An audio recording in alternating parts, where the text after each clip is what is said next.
জমে উঠেছে বিসিবির নির্বাচন। অনেক আলোচনা সমালোচনা শেষে গতরাতে কাউন্সিলরদের তালিকা প্রকাশ করেছে নির্বাচন কমিশন।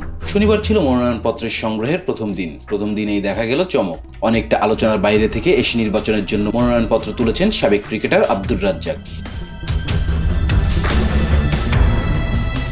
জাতীয় দলের নির্বাচকের দায়িত্বে ছিলেন আব্দুর রাজ্জাক, কিন্তু বিসিবির নির্বাচনের শর্ত হলো জাতীয় দল কিংবা অন্য কোনো দলের নির্বাচকের দায়িত্বে থাকা যাবে না। তাহলে তিনি কিভাবে নির্বাচন করছেন, সেই প্রশ্নের উত্তর আব্দুর রাজ্জাক নিজেই জানিয়েছেন। গণমাধ্যমকে তিনি বলেছেন, জাতীয় দলের নির্বাচকের দায়িত্ব থেকে পদত্যাগ করেছেন তিনি। গতকাল দুপুরে বিসিবি ভবনে হাজির হয়ে মনোনয়নপত্র কেনেন আব্দুর রাজ্জাক। খুলনা বিভাগীয় ক্রীড়া সংস্থা থেকে মনোনয়ন কিনেছেন তিনি। নির্বাচক পদ ছেড়ে নির্বাচন করার কারণ জানিয়ে আব্দুর রাজ্জাক বলেন, আমি বিসিবির নির্বাচক পদে এতদিন ছিলাম, এখন আমার লক্ষ্য দেশের ক্রিকেটে অন্যভাবে অবদান রাখা। আমি চাই যেন জেলা ও বিভাগ থেকে যারা উঠে আসছে তারা যেন কিছু শিখে আসে, সেই জায়গায় কাজ করতে চাই।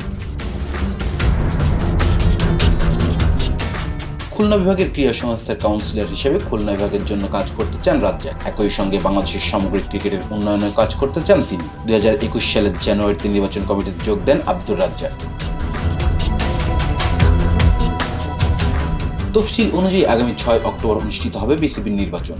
এর আগে 28 সেপ্টেম্বর মনোনয়নপত্র দাখিলের শেষ দিন। পরের দিন 29 সেপ্টেম্বর মনোনয়নপত্র যাচাই বাছাই ও তালিকা প্রকাশ করা হবে। 30 সেপ্টেম্বর মনোনয়নপত্রের উপর আপিল গ্রহণ ও শুনানি হবে। এরপর 1 অক্টোবর মনোনয়নপত্র প্রত্যাহার ও চূড়ান্ত তালিকা প্রকাশ করা হবে।